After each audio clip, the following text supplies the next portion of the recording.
Fast Times at Ridgemont High, a dark romance movie from 1982, will be the subject of my recap today. Therefore, let's start in the thriving and developing town of Ridgemont. As different teenagers from the San Fernando Valley's Ridgemont High School attempt to comprehend what adulthood is like, life goes on as usual. Therefore, the Ridgemont Mall is a good location for lingering here. Stacy, a stunning young woman, works at Perry's Pizza with her outspoken friend Linda Barrett. Stacy. She is a freshman in high school at 15 years old. She is anxious to lose that title because her main worry is that she is still a virgin. This gives her the incentive to talk to an older-looking man who enters the cafeteria. She says that she is 19 years old.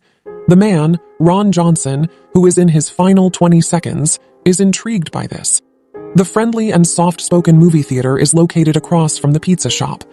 As the usher, Mark Ratner works there.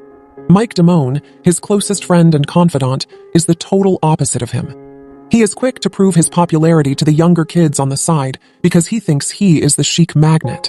He makes money by accepting bets on sporting events and peddling fake concert tickets. Brad Hamilton is the other character in our tale. His life is excellent because he is Stacy's older brother. He is currently by far the best employee. American Burger is about to complete payment on his 1960 Buick LeSabre and has a constant stream of girls chasing after him. And last but not least, Jeff Spicoli. Jeff is a great surfer, doesn't like rules, and spends most of the day high as a kite. After smoking marijuana with his friends one morning, Jeff departs for school. He finds it locked when he arrives at class. Mr. Hand, the new history teacher, is a stickler for regulations and demands that his students uphold strict levels of decorum. That includes skipping meals and arriving late for class. So even though he lets the stoner in, he gets irritated when Jeff is late for class. He rips up Jeff's class schedule, necessitating a trip to the principal to get another one. In the meantime, Stacy confides in Linda her worries about her lack of sexual experience. Linda begins by using a carrot as an example to demonstrate oral service on a man. The boys seated across from them at the table are engrossed in the action when studying science. That evening, Mark notices Stacy and has a major crush on her. When Mark tells Mike about Stacy, Mike is shocked to learn how little he knows about her and how intimidated he is to approach her. Mike reveals how he scores girls' posture, how to effectively communicate with your face while maintaining a positive attitude. Stacy won't put up a fight. Stacy sneaks out of her house to meet Ron a few miles away. Stacy is unable to respond when Ron asks her where she wants to go. Ron suggests that they visit The Point, a well-known restaurant. It turns out that this is a baseball field's dugout. Stacy gives in to the persuasive Ron and surrenders her virginity despite being a little repulsed by the filthy surroundings and offensive graffiti on the walls. She describes how painful her experience was when she tells Linda about it the following day. Linda urges her to continue because it will get easier. Over time, Stacy discovers a flower delivery from Ron at her house. She requests that Brad remove the flowers from the office. Brad discusses his plans to end his relationship with Lisa with a coworker. According to Brad, who has been dating Lisa for 2 years, it would be incredible if he were to be accepted into his senior year as an eligible single. As it happens, Brad gave Lisa the flowers he received from Stacy. Brad persuades Lisa that the flowers were really for her, even though she doesn't believe it. Additionally, he suggests that they get together at a later time in their relationship. Due to Lisa's belief that sex shouldn't be used as a tool, they haven't shared a bed. Brad wants to talk about it because he is sick of waiting, but Lisa departs.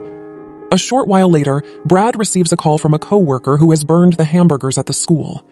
The students are scolded by Mr. Hand after receiving their test results for their poor performance. He says he is not one of the teachers who dismiss the students as some are. Students are let down by this. Later, Jeff is introduced to the class by one of his students. Jeff enters the room stoned and carrying a snack. As per usual, Mr. Hand illustrates how Jeff's carefree outlook might lead to his downfall in the future. In the meantime, Brad practices his breakup with Lisa in the lavatory at work. When he returns to the counter, he discovers a patron whining about the food not meeting his standards. The obnoxious customer and Brad argue, and Brad ultimately vents his anger on the other person after the manager steps in to mediate. Brad is let go from his job. Brad discusses how he lost his job and how things are not turning out the way he had hoped. Thankfully, he is happy to see Lisa and needs her. Brad declines Lisa's request for him to apologize to the manager and get his job back. Lisa uses this time to end her relationship with Brad as well. They ought to see other people, in her opinion. Mike explains to Mike the 5 steps he took to get the girl he wanted. Lisa accepts Mark's invitation to go out on a date. Before they can place their order at the German restaurant where the two have arrived, Mark realizes he has forgotten his wallet at home. He calls Mike and requests that he deliver the wallet. Mike is stunned by how stunning Stacy is when he gets to the hotel. Later, after driving home, Stacy invites Mark inside. Stacy switches into a cozy outfit and tries to woo Mark. After Stacy kisses him, Mark eventually excuses himself because he's a little shy. Stacy assumes Mark is not interested in her and moves on to more fulfilling endeavors. In addition to driving a 1979 Chevrolet Camaro owned by star football player Jefferson from Ridgemont with Jefferson's younger brother, Jeff has won some surfing competitions. Jeff regrettably crashes into a building site while in a drunken haze. The younger passenger hears him make a promise to fix the car. This falls on the same day that Lincoln High and Ridgemont are scheduled to play. Jeff parks the vandalized Camaro outside the school with sloppy graffiti that suggests Lincoln students were responsible. As retaliation, Jefferson attacks each and every Lincoln player during the game.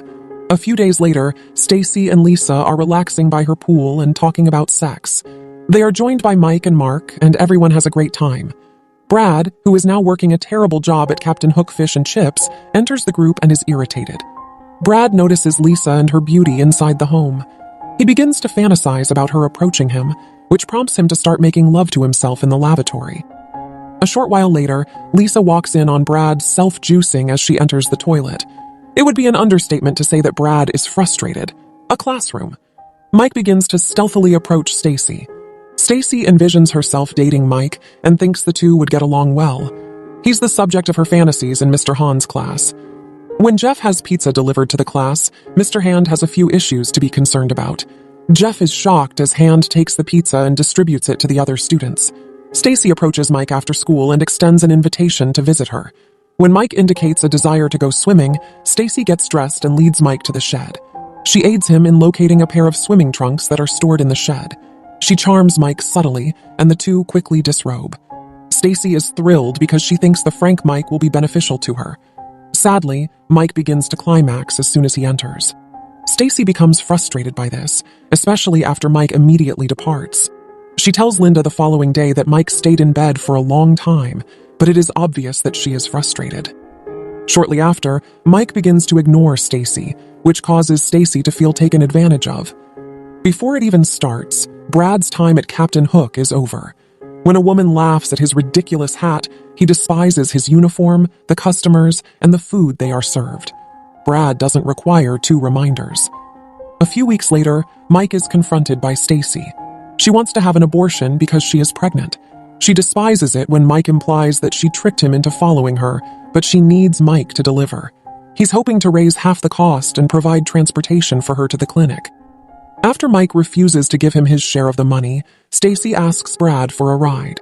Stacy finds Brad waiting outside the clinic after Brad drops her off at a bowling alley. Brad challenges her regarding it. Stacy thus discloses the pregnancy but withholds the identity of the father. Linda is told by Stacy how Mike humiliated her, and Linda vows to exact revenge the following day. Mike discovers the word prick engraved on both his car and locker. When Mark learns about Mike and Stacy, he confronts them. Mike comes up with an explanation, claiming that their sex was only lighthearted. Even better, he boasts about not calling the following day.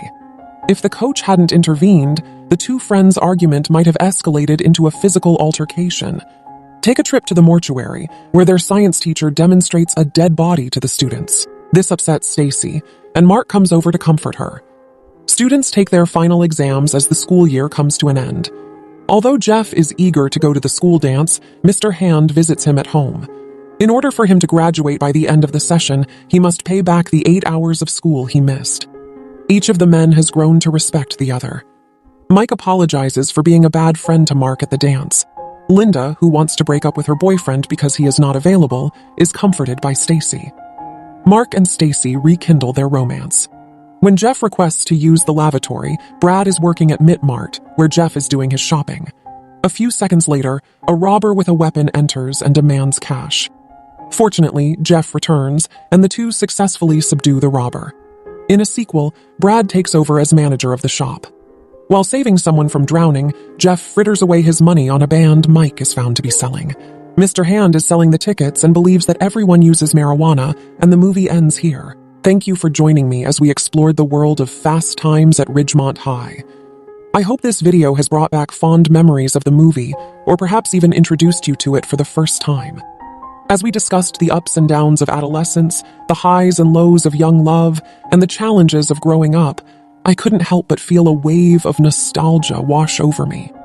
This movie truly captures the essence of what it means to be a teenager and the struggles we all face as we try to find our place in the world. Whether you watched this movie in your youth or are experiencing it for the first time, I hope you found this explanation both informative and entertaining. Please feel free to share your thoughts and memories of Fast Times at Ridgemont High in the comments below. Thank you again for joining me on this journey, and I look forward to exploring more cinematic classics with you in the future.